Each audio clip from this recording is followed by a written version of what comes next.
Hey guys, today I'm going to tell you how to change Apple ID password on iPhone.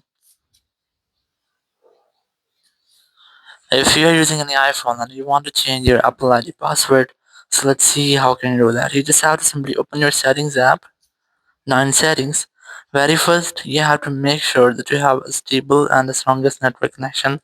Then go back, go to general section, go to VPN and device management, and you just have to make sure that you're not connected to any kind of VPN, because your VPN affects location based content. So you just have to go to your Apple ID here and then just select sign in and security,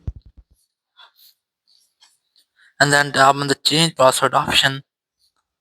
And here you might have to enter your iPhone passcode. So just enter your iPhone passcode.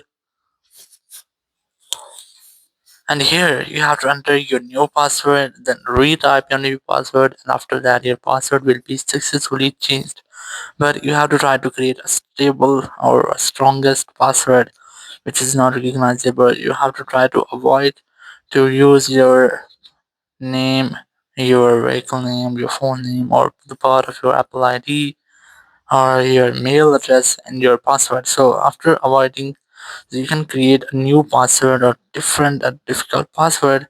So after that, you will not face any issue and trying to change or create a new password for your Apple ID. Thank you very much for watching the video. Until next video, bye bye.